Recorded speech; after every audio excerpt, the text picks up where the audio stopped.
Olha, vamos ser sinceros, por muito tempo, falar em ações de small caps na Bolsa Brasileira era quase sinônimo de dor de cabeça, né? Uma fonte de dor para quem investe. Mas é justamente quando o cenário parece o mais difícil de todos que o jogo pode estar prestes a virar, e virar de uma forma bem drástica. E essa frase, olha, ela é a chave de tudo que a gente vai conversar aqui. Vamos tentar entender por que esses momentos de pessimismo máximo podem, na verdade, esconder as oportunidades com maior potencial de todos. O nosso objetivo com essa análise é bem claro, é mergulhar nos detalhes para entender por que o cenário atual das small caps tem um perfil de risco e retorno tão assimétrico, onde a perda parece limitada e o ganho pode ser enorme. Ok, então vamos lá. O primeiro pilar desse argumento todo é o preço, o famoso valuation.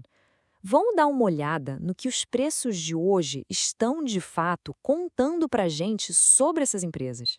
Pensa só, tem muita empresa de qualidade, daquelas que são líderes no seu setor, sabe? Que geram caixa de forma consistente, e elas estão sendo negociadas a múltiplos de EV/EBITDA entre 4 e 5 vezes. Para quem não sabe, esse múltiplo basicamente mede o valor da empresa pela sua capacidade de gerar caixa. E, gente, esses números são baixíssimos. É um sinal claro de que o mercado pode estar subavaliando, e muito, essas companhias. E não para por aí não. Se a gente olha outro múltiplo importante, o preço sobre lucro, a história é a mesma. Ele está em mínimas históricas para várias dessas empresas, abaixo de 7 vezes. Na prática, isso quer dizer que o mercado está pagando muito, mas muito pouco mesmo, pelos lucros que elas geram. Agora, para ter uma noção real do tamanho do pessimismo, pensa no seguinte: o valor de mercado de algumas dessas empresas está tão esmagado, tão baixo, que seria mais barato comprar a empresa inteira na bolsa do que construir as fábricas e toda a operação dela do zero. É um negócio impressionante. E aqui está o ponto central. Essa simetria é brilhante. O potencial de perda se torna limitado, porque o mercado já colocou no preço um cenário horrível, como se os juros fossem ficar altos para sempre e a economia nunca mais fosse crescer.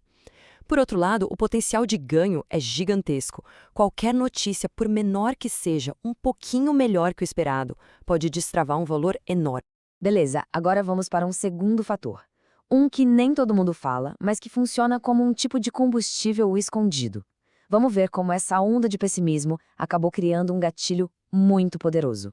E para entender esse combustível, a gente precisa falar de um conceito, o short squeeze. Sabe o que é isso? É basicamente uma alta muito rápida e muito forte que acontece quando quem apostou na queda de uma ação é obrigado a comprar o papel de volta, criando uma onda compradora gigantesca. E o que aconteceu nos últimos anos? Essa aposta contra as small caps ficou congestionada.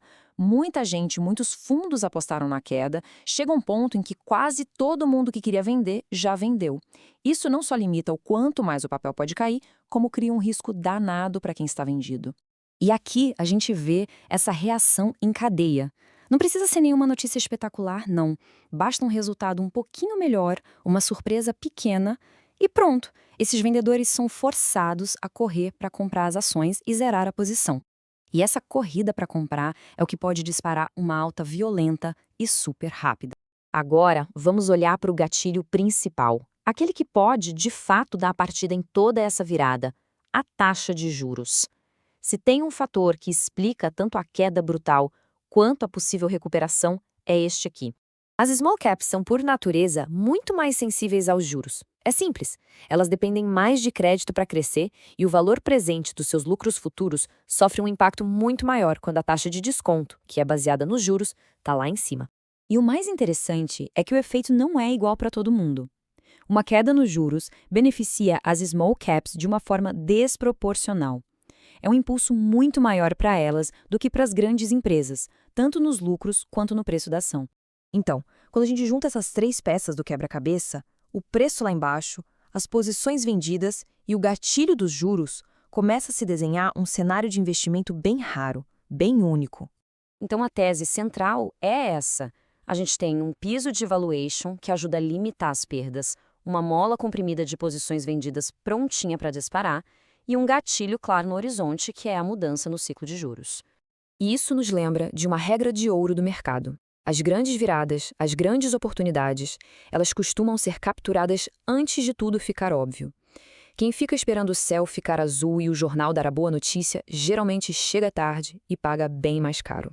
Bom, vamos amarrar tudo isso e resumir qual é o grande aprendizado que a gente pode tirar de toda essa análise. E o ponto crucial é este aqui: a virada de um ativo não acontece quando a economia melhora de fato, não. Ela começa bem antes. Ela começa quando a percepção do mercado muda.